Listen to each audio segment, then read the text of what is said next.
été battu à l'occasion des derniers championnats du monde. Et puis l'équipe de Norvège, fidèle à la tradition scandinave. Les Norvégiennes également sont redoutables au handball avec une faute assez grossière là, commise sur Morskova.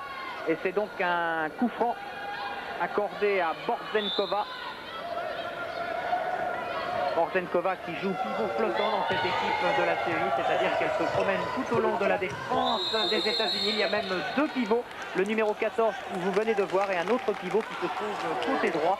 C'est-à-dire donc que les Russes vont offrir deux fers de lance dans la défense des États-Unis, avec un premier carton jaune pour mademoiselle Laura Kunen. Ça veut dire tout simplement qu'à la prochaine incartade, ce sera 2 minutes d'expulsion, et les Américaines qui pour l'instant troublent parfaitement le jeu en récupérant ce ballon donc grâce à Tatiana Korb.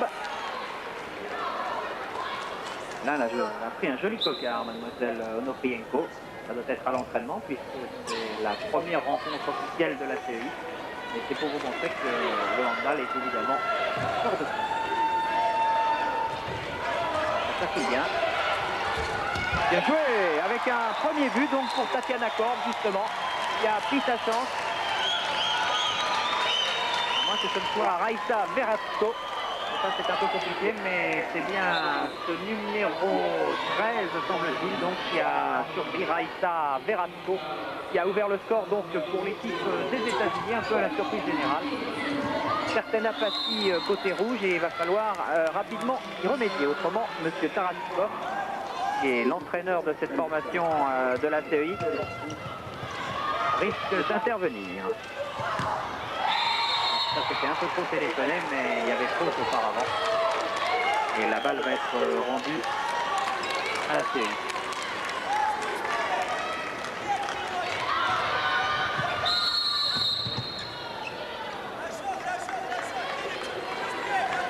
Il faut intervenir dès le début et c'est toujours comme cela dans un match de handball. On commence par distribuer quelques cartons jaunes et ensuite ce sont les exclusions avec une certaine maladresse devant les buts gardés par Randy Gaynor, ce qui fait que les États-Unis ont une balle de 2-0 peut-être sur cette contre-attaque. Alors voyons, ça touche pas mal, ça tourne beaucoup avec toujours deux pivots également, mais là, bonne interception et un ballon qui progresse très très vite.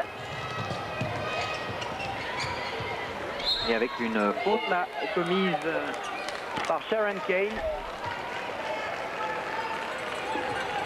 Cela casse le jeu des Russes, qui sont assez maladroits, à l'image de l'ailier Marina Bazanova, qui a tiré très largement à côté des buts, mais comme le tir avait été contré, les soviétiques ont récupéré le ballon.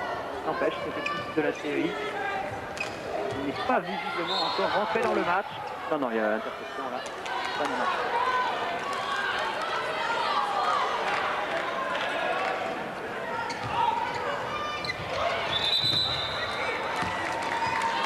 Une faute pour Natalia Morskova qui est très surveillée. Il faut dire que l'arrière gauche de la série a 109 sélections. C'est une des meilleures joueuses. Et là, superbe intervention de Gaynor alors que c'était pratiquement un but tout fait pour la CEI. Et Randy Gaynor est intervenu vraiment comme il le fallait, ce qui permet maintenant aux États-Unis de contre-attaquer.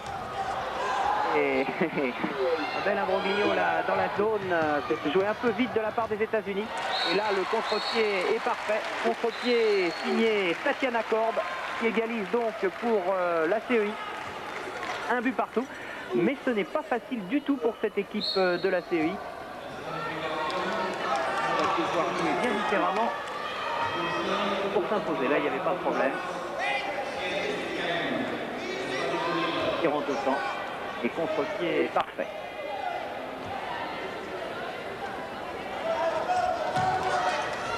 Il ne faut pas dire que le handball soit vraiment une tradition aux États-Unis, mais c'est un sport qui commence à vraiment se développer là-bas. Et voici donc un second but maintenant marqué par Carole Peterka. L'autre, c'est 1m78, Carole Peterka, et non pas Lara Jones, comme l'indique le synthétiseur. Donc c'est bien Peterka qui a permis aux États-Unis de marquer une deuxième point avec une certaine faiblesse là, de la défense de la CEI qui n'a pas insisté, qui a laissé Peterka s'infiltrer.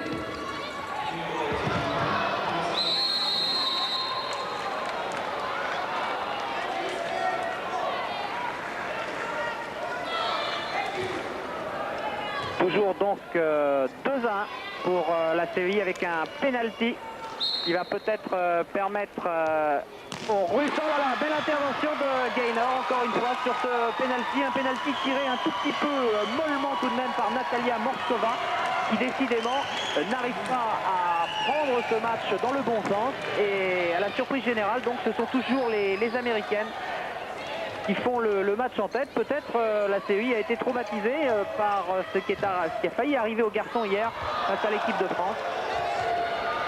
Les Français qui sont passés vraiment un cheveu. Un exploit historique avec là Morskova qui se rattrape bien et qui est venu facilement tromper Gaynor, ce qui fait que maintenant nous en sommes à 2 partout entre la CEI et les États-Unis. Et que la CEI n'a réussi à tromper les Américaines qu'à l'occasion de contre-attaque, car à chaque fois que la défense américaine est en place, eh bien, ce sont des problèmes non pas insolubles, mais très très difficiles à contourner pour une équipe de la CEI qui nous semble quand même un tout petit peu pâteau dans ce qui concerne la circulation de balles. Là, c'est une contre-attaque, ça va pouvoir peut-être payer parce que les Américaines ne sont pas encore replacées en défense. Oui, c'est le poteau qui a sauvé Gaynor, mais il y avait une intervention au préalable de l'arbitre. Normal qu'il y ait un coup franc pour la CEI. Elle avait été gênée, la shooteuse Onoprienko. Onoprienko qui a la balle en ce moment et qui joue avec son demi-centre Tatiana Gord, qui essaye d'organiser le jeu côté CEI. Vous voyez que les Américaines sont très très agressives en défense, dans le bon sens du terme naturellement, avec un demi-centre avancé qui joue un peu le rôle de Richardson en équipe de France. Et là, les Russes sont prises dans les taux. Et finalement, si elle s'en sort, c'est sur ses qualités individuelles. Marina Bazanova qui réussit le 3e but pour la CEI. Elle est contente, il y avait de quoi parce qu'elle avait carrément 3 Américaines sur elle. Regardez. Elle a été dans un premier temps bloquée, elle a rebondi à l'intérieur et elle a réussi donc à marquer ce 3e but. Et un 3e but qui soulage un peu la CEI. Prend enfin la conduite des opérations dans cette partie, c'est la première fois.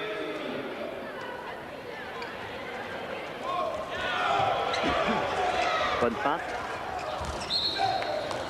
Et là encore, elle a cherché beaucoup trop le contact, Carole Peterka, alors qu'elle aurait peut-être pu décaler.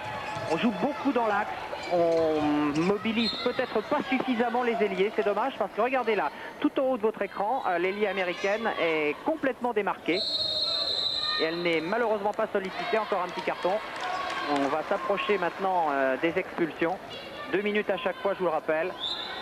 Et généralement donc des occasions de but. Voilà, on joue un peu sur les ailes maintenant. C'est toujours Peterka dans l'axe qui a cherché son pivot et qui ne l'a pas trouvé. Il faut progresser très rapidement. Voilà, c'est comme ça que les Russes peuvent faire la différence. Mais attention, car dans l'autre sens, ça fonctionne aussi et ça permet à Laura Kunen d'obtenir l'égalisation. 3 partout donc dans cette partie. Les Russes s'attendaient peut-être à un préliminaire un peu plus simple. Regardez ce superbe geste de Laura Kunen et aucune chance pour la gardienne de l'équipe de la CEI, Tatiana Djangjava, qui a pourtant 122 sélections en équipe nationale.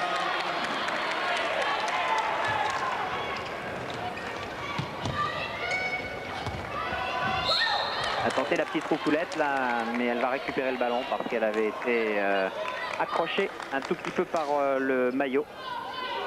Bazanova. Noprienko.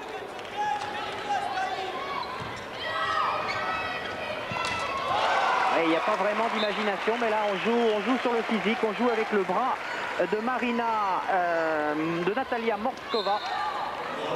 Et la CEI qui reprend donc un tout petit but d'avance. Morskova, le gabarit de cette équipe avec 1m84 et 86 kg. Beaucoup de puissance donc, et il va peut-être falloir côté américain la prendre tout à l'heure en individuel. Ah oui, super, ça c'est remarquablement fait avec une très très belle combinaison qui permet à Karen Talgott d'égaliser. C'était superbement fait avec une passe décisive de Sharon Kane pour Talgott en position de pivot, rien à dire quand le handball est joué comme cela.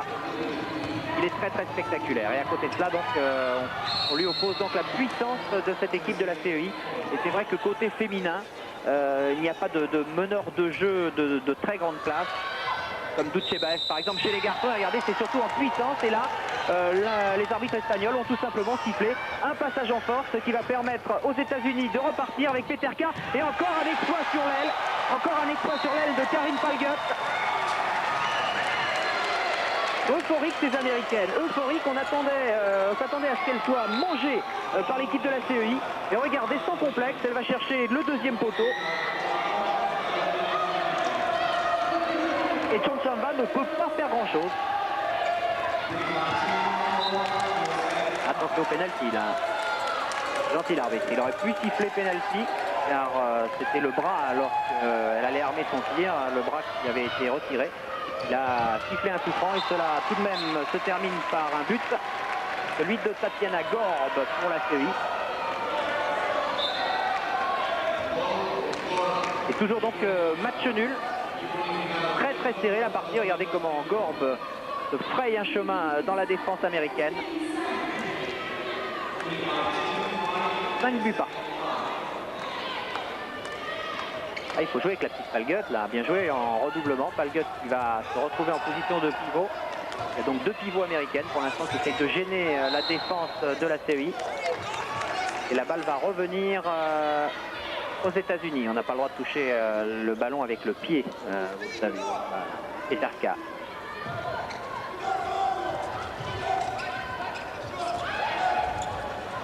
Ah dommage, oui. Ça c'était difficile, hein. C'était vraiment très très difficile. Ça ne pouvait pas fonctionner. Et attention à la contre-attaque. Il n'y a pas de temps mort dans cette partie. Mais le jeu de la CEI est un tout petit peu stéréotypé. On met la balle dans la main d'un arrière puissant qui essaye de se frayer un chemin un peu par tous les moyens jusqu'à la zone des 6 mètres. Bon, évidemment, elles n'ont pas la puissance des garçons, c'est qu'elles tentent rarement leur chance des 9 mètres. Et il faut donc qu'elles s'approchent au maximum de la zone adverse. Ce qu'essaye de faire mademoiselle Gousseva, numéro 5. Pour l'instant, sans y parvenir. La voilà avec le ballon. Et cette fois, c'est le poteau. La transversale donc sur cette bonne frappe de Gousseva. Avec une balle récupérée par les États-Unis. Et un petit lob à la porte. Ce lob signé Laura Kounen qui permet aux États-Unis de continuer à malmener cette équipe de la CEI. 6-5 maintenant pour la plus grande joie des supporters américains. Superbement démarqué. Et un très joli lob. Les Américaines qui jouent beaucoup plus en finesse, jouent avec leurs armes. C'est vrai qu'elles n'ont pas les mêmes gabarits que l'équipe de la CEI. Et pour l'instant, ça fonctionne très très bien.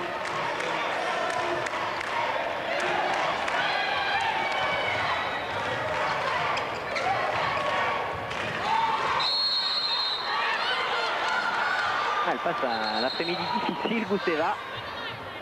La voilà de nouveau pénalisée et on rend la balle aux Américaines avec peut-être sur cette contre-attaque une possibilité maintenant de mener de 2 buts. Ce qui commence à être un écart intéressant au hand. Et non. Et non, et non. Beaucoup de maladresse maintenant là. Et on relance donc Onoprienko pour la CEI.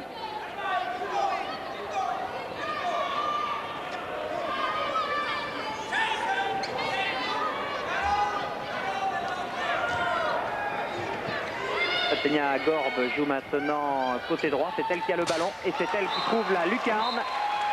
C'est elle incontestablement qui va poser le plus de problèmes à l'équipe américaine.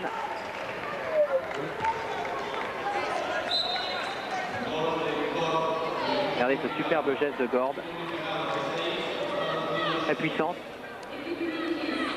1m82.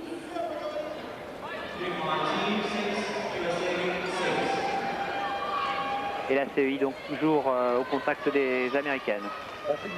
Oui, Gilles, oui. Oui, Patrick, on va devoir vous interrompre parce que c'est l'heure du tiercé. Les Américaines sont hors de position et Onoprienko a tiré au-dessus, ce qui permet donc aux États-Unis de repartir en contre-attaque maintenant.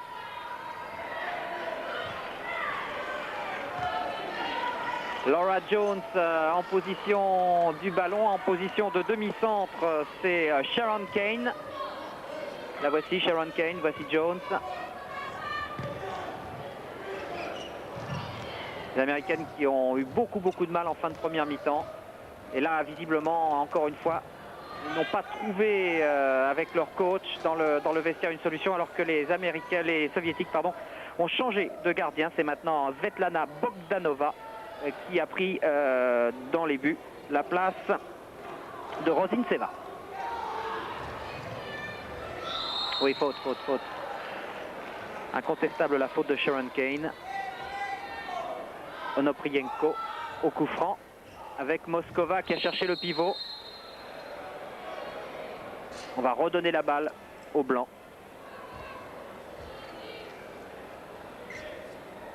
Voilà, Moskova. Le fer de lance pour un penalty. Oh oui, bien fait. Penalty tout en finesse de Moskova. Et c'est le 15e but de la CEI. 15-9. Elle était un peu avancée, Gaynor. Et là, elle n'a pas pu faire grand-chose pour stopper donc ce penalty. 15-9, 6 buts d'avance. C'est le passif qu'a connu l'équipe de France hier, le passif maximum. Et vous le savez, les Français se sont retrouvés avec +3 à 3 minutes de la fin. Mais là, ce sera vraisemblablement un scénario un tout petit peu différent. Vous voyez comment les Américaines sont un peu débordées. Si elles contre-attaquent maintenant, peut-être avec une faute également, sans doute penalty encore là. Penalty sur cette faute sur Kounen, qui était idéalement placé pour marquer. On lui a retenu le bras. On va revoir tout ça. Elles s'y sont mises à 2 d'ailleurs. Et c'est donc un penalty pour la formation américaine.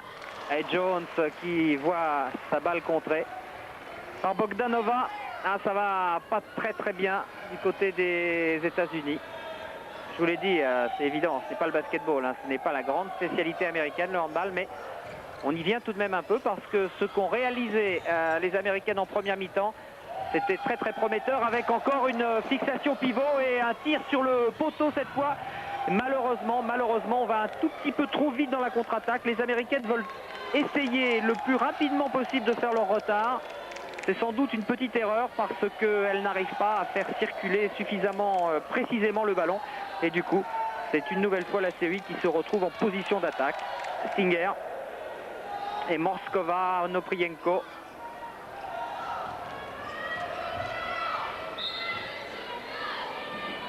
Coup franc. La CEI qui peut se permettre de tirer de loin, ce que ne fait pratiquement pas les États-Unis. Problème de gabarit, je vous le disais. Il y a pas mal de Russes qui sont aux alentours d'1m85. Évidemment, ça pèse terriblement. Bien fait là, bon tir, mais encore une fois, ça ne trompe pas Bogdanova qui réussit un début de deuxième mi-temps extraordinaire. Et toujours +6 pour l'équipe de la CEI. Onoprienko a été bousculé. C'est le pivot qui récupère, le pivot de l'équipe russe qui récupère la balle, Borsenkova.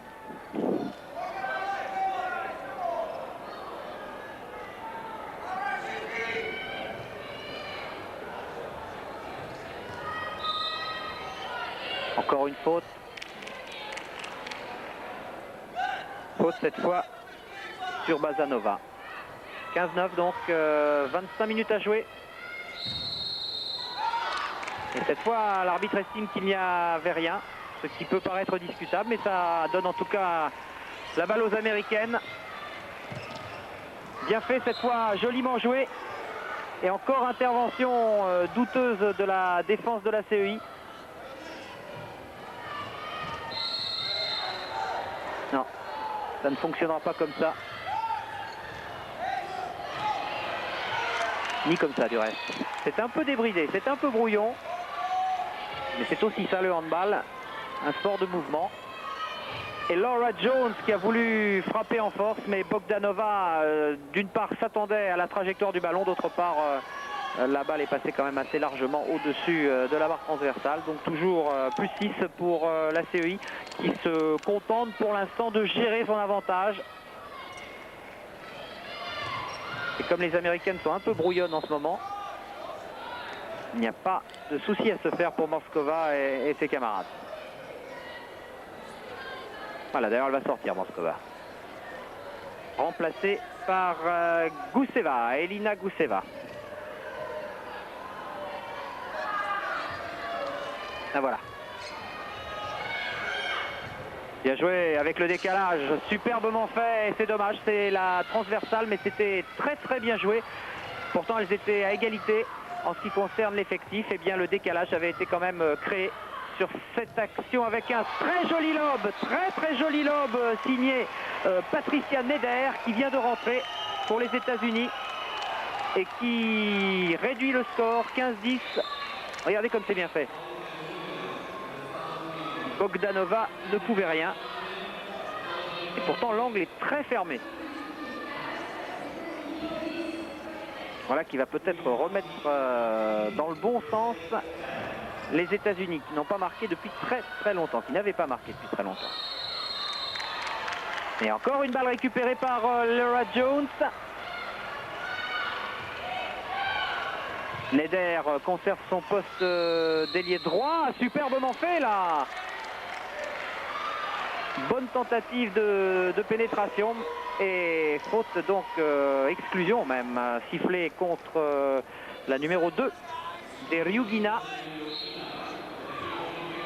qui a fait tout ce qu'il fallait pour arrêter la progression de l'américaine. Alors en supériorité numérique, est-ce que les États-Unis vont pouvoir rapidement marquer? Nous allons voir. On joue encore avec Neder, mais là c'était un peu téléphoné. C'est dommage que les Américaines aient perdu bêtement ce ballon. Évidemment la CEI ne va pas se presser maintenant puisque Bazanova le sait bien. Elles ne sont que 5 sur le parquet.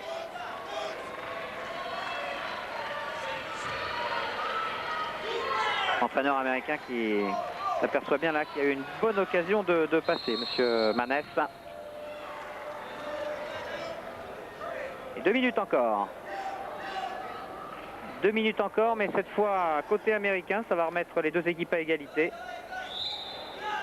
Carole Peterka. Là du coup ça aère considérablement l'espace de jeu et ça va nécessairement créer des espaces.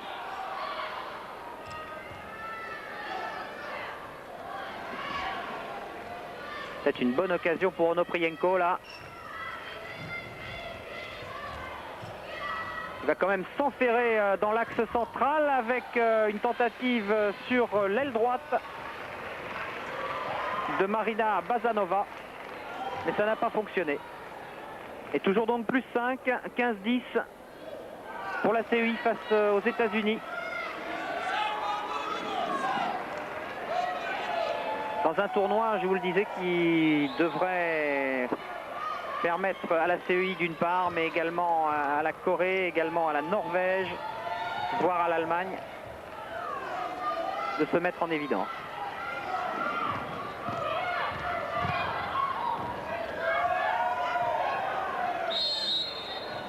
Un bel bagarre.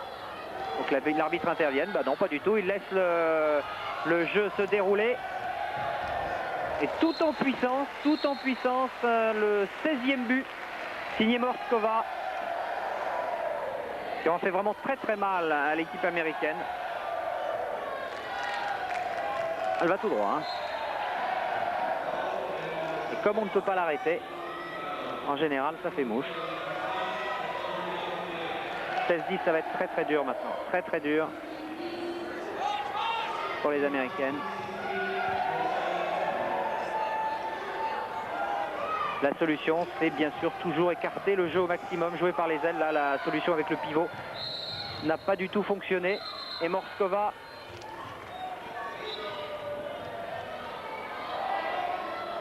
va pouvoir relancer avec Onoprienko.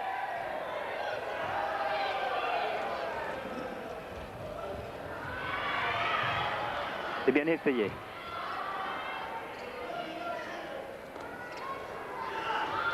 Gousseva, très bien fait, très pur, très joliment joué pour Bazanova. Encore le décalage. Ça c'est très classique.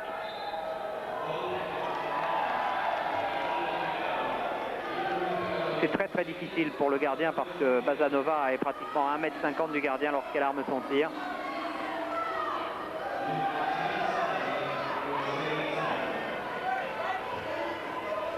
« 17-10 » Quand on pense que les Américaines ont mené 9 à 7, vous vous rendez compte. Bien joué là, bel exploit du pivot. Pivot de l'équipe américaine, Danette Leininger, qui signe son entrée dans l'équipe, qui essaye de remotiver un peu ses camarades, mais enfin quand même 17-11, ce sera bien difficile. Elle était un peu esselée quand même, on l'a un peu oublié, Danette Leininger. Morskova est un tout petit peu fautive, Morskova, Onoprienko là, se sont un peu relâchés. Ben voilà, on remet les choses à plat. Morskova, 18e but. Dans un match maintenant qui est beaucoup plus débridé parce que évidemment le résultat est pratiquement acquis. On voit mal, hein, on voit très mal les Américaines malgré tout leur courage, malgré toute leur volonté. On les voit mal maintenant remonter autant de buts à cette équipe de la CEI, non pas en fonction, non pas parce que 7 buts d'écart c'est une mission impossible, tout simplement parce que la CEI a pris confiance et que l'expérience, que le gabarit, que la puissance commence à payer, que les Américaines sont aussi un peu usées physiquement. Regardez ce penalty qui est complètement raté, elle voulait pas du tout faire ça. C'est très très symbolique de l'usure physique de cette équipe américaine actuellement.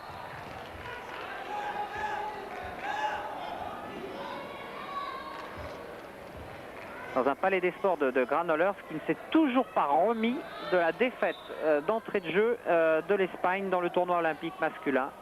Les Espagnols qui ont eu beau battre péniblement l'Égypte hier, le cœur n'y était pas vraiment et ils se demandent vraiment, les Espagnols, comment ils vont réussir à se tirer de ce guêpier, c'est-à-dire obtenir une des 2 premières places de la poule. La première semblant promise à la CEI. Et pour la deuxième, superbe, tout le monde reste en compétition. Alors que côté CEI, on marque encore un but avec Bazanova, qui aurait été l'une des meilleures réalisatrices de cette rencontre. Et les Espagnols donc ne s'attendaient certainement pas à cette douche d'entrée.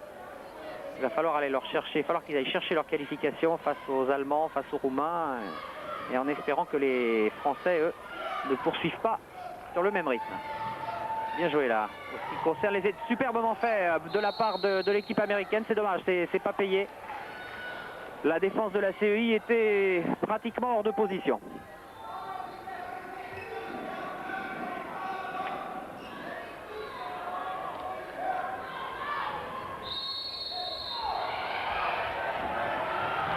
Attention à la contre-attaque, ça doit faire mouche.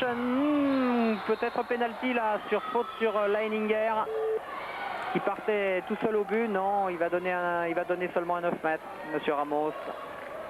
Et il exclut Mademoiselle Priaina pour 2 minutes. Ah, ça aurait pu mériter un penalty ça.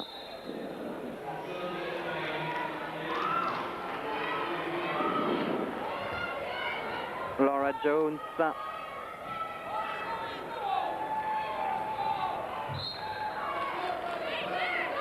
Kounen qui est venu au contact et on cherche Patricia Neder qui tout à l'heure a réussi un petit exploit. C'était bien joué là, c'était bien fait dans l'esprit de la part de Peterka, mais le ballon était tout de même un tout petit peu fort.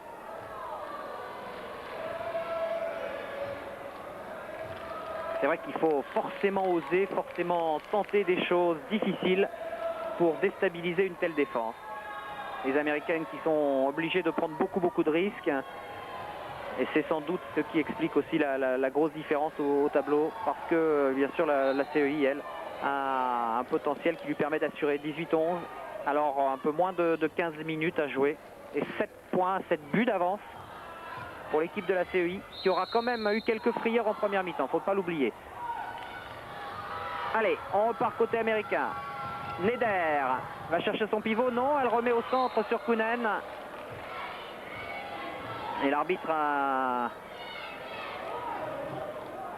logiquement donne la priorité à l'attaquant sur cette action. Toujours très difficile dans le hand de savoir si c'est l'attaquant qui passe en force ou si c'est le défenseur qui fait obstruction. C'est toute la subjectivité de l'arbitrage avec une sorte de kung-fu signé Laura Kounen qui est venue jaillir dans la zone. Ça c'est joli. Regardez là, elle va grappiller ce ballon et elle parvient à placer un lob hors de portée de Bogdanova. 18-12.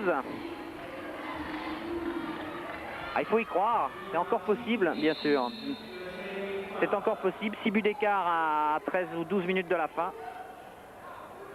Enfin, il faudrait quand même que la CEI ait un sacré coup de pompe, et pour l'instant ce n'est pas le cas.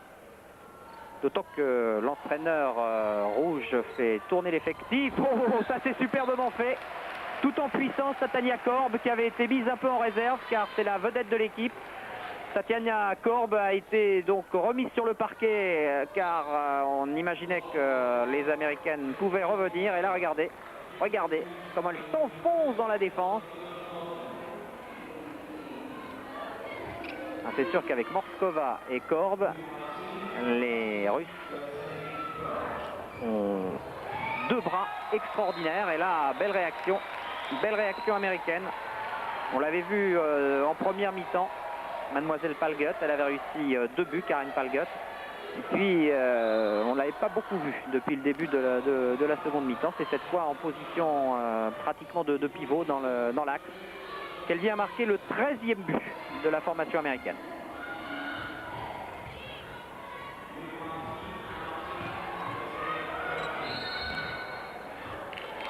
« 19-13 et on va rendre la balle au blanc. Au rouge, pardon, bien sûr.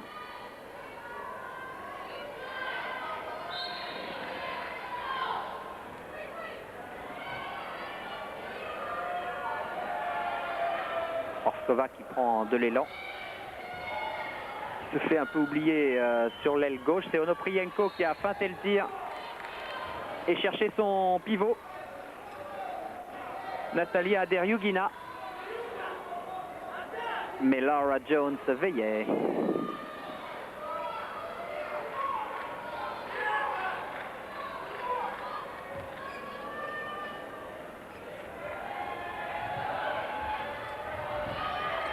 Voilà, le bras de Morskova, ça fait mouche, le superbe bras de Morskova.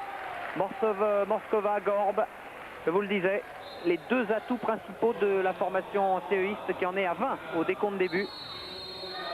Bien croisé et frappe au premier poteau, rien à dire.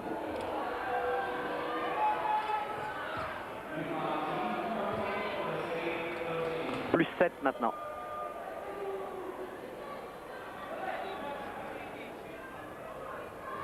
Je passe pas souvent de handball féminin à la télévision et cela me permet d'adresser un petit salut à l'USM Gagny qui est championne de France, vainqueur de la Coupe de France, qui gagne tout en France et qui est donc la capitale du handball féminin français. J'imagine que ça doit leur faire plaisir de voir un match à ce niveau et de voir Marina Bazanova réussir le 21e but de l'équipe de la CEI.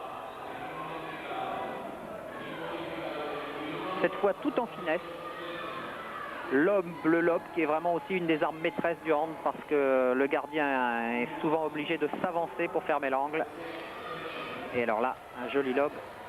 Et ça ne pardonne pas. De même que la frappe de Peterka n'a laissé aucune chance à Bogdanova. Les Américaines qui continuent à jouer normalement, qui continuent à se battre. Et c'est bien. Là, c'était du 1 contre 1. Bogdanova, Peterka était face à Bazanova. Et c'est à l'individuel, en individuel qu'elle a prise. 21-14. Et un peu moins de 10 minutes à jouer maintenant.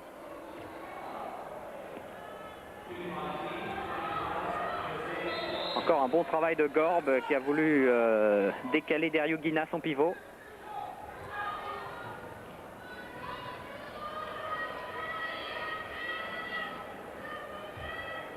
La preuve que les Russes continuent à prendre au sérieux les Américaines, c'est qu'elles gardent sur le parquet leur meilleure équipe. Et attention à la contre-attaque maintenant, elles sont 3 contre 2.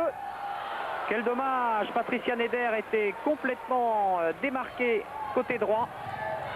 Et belle récupération, là, très très belle récupération. Et la balle justement pour Patricia Neder qui, elle, joue collectif. Et qui a démarqué sa camarade. Et là, il y a évidemment pénalty pour intervention dans la zone d'un défenseur de la CEI. On va le revoir d'ailleurs. Neder qui démarque parfaitement. Elle va tirer là. Vous voyez, le bras du défenseur de la CEI était à l'intérieur de la zone. Rien à dire. Penalty, il va falloir le tirer mieux que tout à l'heure. Hein. Oui, c'est bon. C'est signé Kim Clark.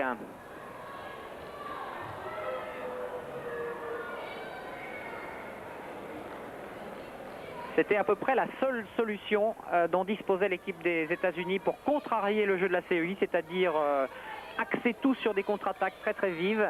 Mais je vous le disais, c'est forcément un jeu à haut risque et donc perte de balles, maladresse. Beaucoup trop en tout cas pour espérer battre la CEI. Vous avez vu cette construction qui aboutit à un nouveau but de Mademoiselle Bazanova, cette fois en position de pivot. Superbe combinaison, Bazanova bien démarqué. C'est Onoprienko qui lui fait la passe décisive. Changement de main en plus. Tout y est là. 22-14. 8 buts d'écart. C'est normal, logique. C'est ce qui sépare les deux équipes. Bien joué Peterka. Il aurait fallu tenter un peu plus cela, Carole Peterka, qui est sans doute la plus puissante de l'équipe américaine. Mais c'est toujours facile à dire, hein, parce que prendre ses responsabilités quand vous avez des murs à des jeunes filles qui font 1,85, qui lèvent les bras, vous voyez ce que ça peut faire au niveau de la hauteur du mur. 22-15 maintenant. Ouais, Ramos va rendre la balle aux CEistes. Là, ce sont essentiellement des Russes qui constituent cette équipe. Alors que chez les garçons, il y a pas mal également de Biélorusses.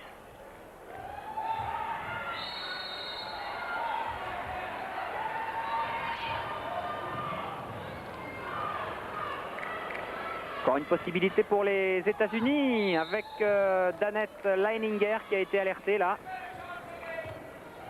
Et Patricia Neder, les Américaines qui ont fait énormément tourner leur effectif. Elles ont toutes joué. Il faut dire que c'est une excellente répétition parce que le coach américain savait évidemment qu'il serait très très difficile de gagner ce match. Et en faisant tourner tout l'effectif face à la CEI, elles seront vraisemblablement bien préparées pour le second match. C'est dommage, la Neder avait encore bien travaillé côté droit. Et son ballon est passé de très très peu au-dessus. Il a été dévié.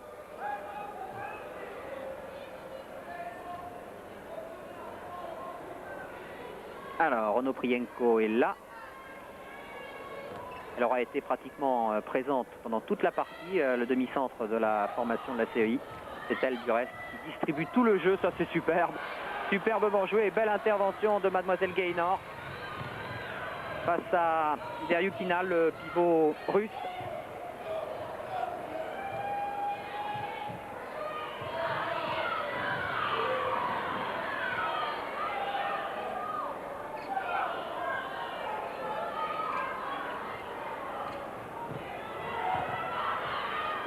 Ah oui, oh quel dommage, le bras a été enlevé également. On va faire c'est encore un penalty, faute de Korb. Très très net alors qu'elle s'engageait dans l'axe. Ouh, bien fait, bien tiré. Elle ne regarde pas Bogdanova parce que Bogdanova doit essayer d'impressionner vraiment le tireur. Et Leininger là, ne l'a pas regardé. Elle a frappé plein centre et c'est généralement la meilleure place parce que évidemment le gardien protège, ou plutôt a tendance à protéger son visage. Sauf c'est souvent la meilleure solution pour passer en force sur un pénalty. Non, là c'était vraiment pas possible et pourtant Moskova qui se retrouvait en position d'ailier gauche, c'est un grand gabarit mais ça lui est passé 1,50 m au-dessus quand même. Jones qui a peut-être tenté sa chance toute seule.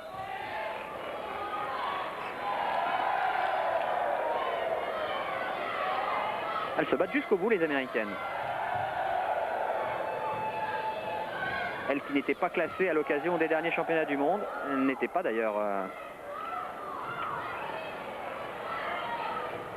Elles apprennent ici à Barcelone et le moins que l'on puisse dire c'est qu'elles ont pas mal de qualité. Et Mademoiselle Jones, c'était un tout petit peu difficile quand même.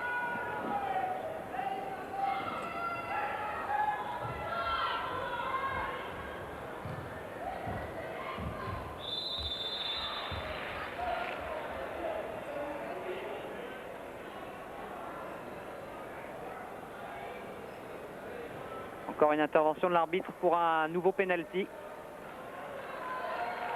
Oui, c'est encore une défense en zone là. Et on change de gardien. Ça se fait aussi beaucoup au handball. C'est surtout psychologique.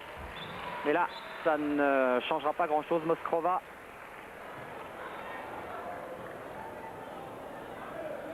a marqué sans trop d'opposition. Elle était en retard, oui.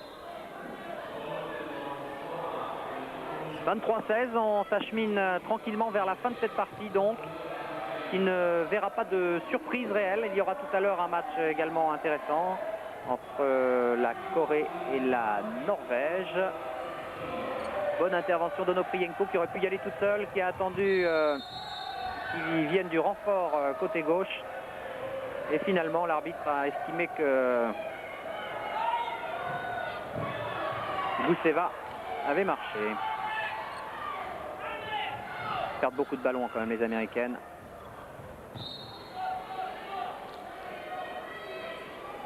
Là voilà, Gousseva.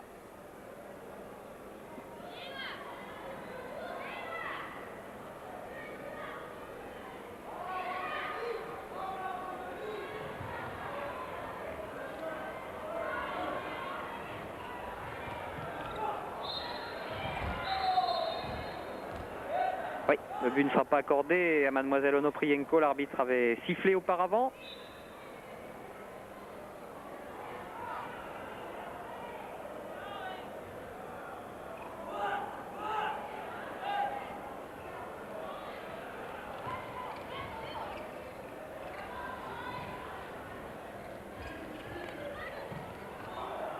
Elles défendent mieux les Américaines en fin de match.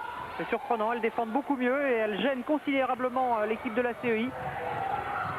Superbe, superbe, Bogdanova a eu le réflexe qu'il fallait, mais c'était très très bien fait de la part de Laura Kaunen. Beaucoup d'expérience Bogdanova sur cette action de Kaunen. Il fallait vraiment anticiper le lob, c'est ce qu'elle a fait.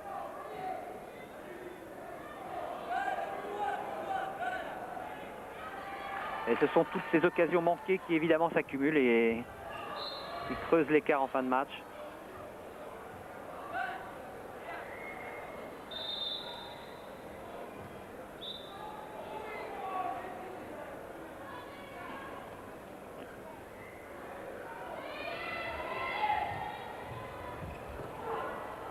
La frappe d'Onoprienko au-dessus. Elles ont du mal, hein. En général, c'est un peu ce qui fait la grande différence entre le handball féminin et le handball masculin. Elles prennent moins leur chance, elles ont beaucoup plus de mal dans les tirs lointains. En revanche, en ce qui concerne la vivacité, la création, la multiplication des passes et les décalages, elles n'ont absolument rien à envier aux garçons. Mais en ce qui concerne, là encore un exemple, en ce qui concerne les tirs de loin, c'est pas la même chose.